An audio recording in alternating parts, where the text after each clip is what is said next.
L'affaire avait secoué la France en 2013.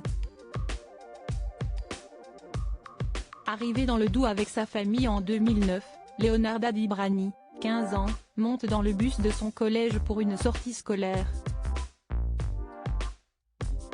Mais à peine installée, la jeune Rome Kosovari est interpellée par la police devant tous ses camarades, pour être expulsée du territoire. Son expulsion aurait pu ne pas s'ébruiter, faire à peine un titre dans la presse locale, mais c'était sans compter sur les enseignants du collège de la jeune fille.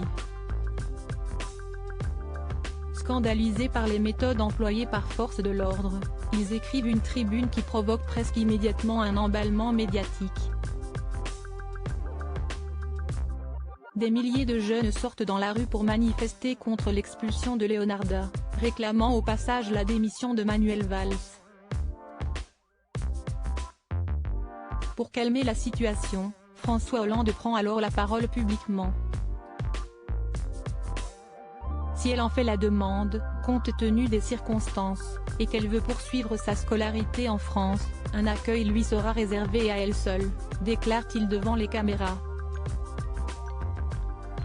Sidérée, Leonarda réagit à chaud au micro de BFM TV. C'est mort, sans mes parents, je ne pars pas. Je remercie Mr Hollande mais sans mes parents, c'est non.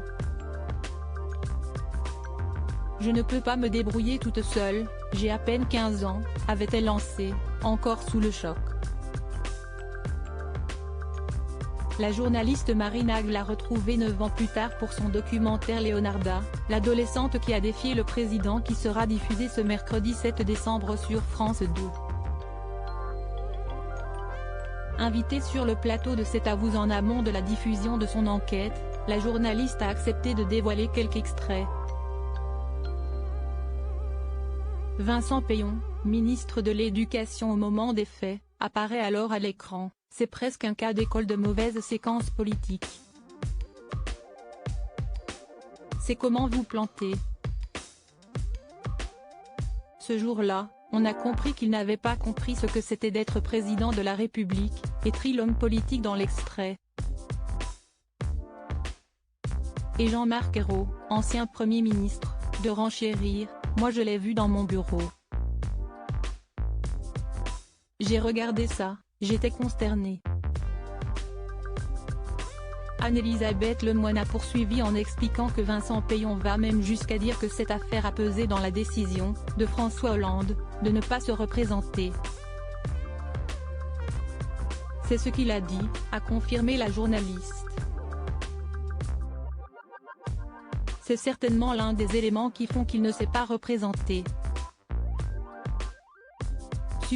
Supérieur à découvrir les femmes qui ont compté dans la vie de François Hollande. Que devient Leonarda Dibrani?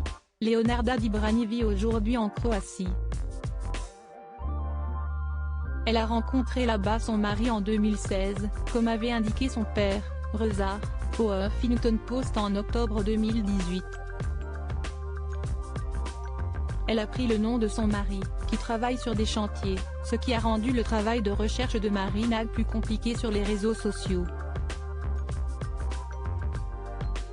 Lorsqu'elle est arrivée en Croatie, Leonarda aurait travaillé dans des bureaux de Pôle emploi pendant 3 mois, puis elle a ensuite passé un diplôme dans l'hôtellerie à Sisak et ne recherche pas de travail aujourd'hui. Confrontée à ces images datant de 2013 pour le documentaire, la jeune femme a déclaré « Je ne suis pas énervée contre la France, mais je suis déçue. On a quand même habité 5 ans là-bas avant d'être expulsé. Je suis déçue de François Hollande. Qu'un homme comme lui ait fait une telle chose, ça m'a déçue. » Crédit photo, Zooma Presse Best Image.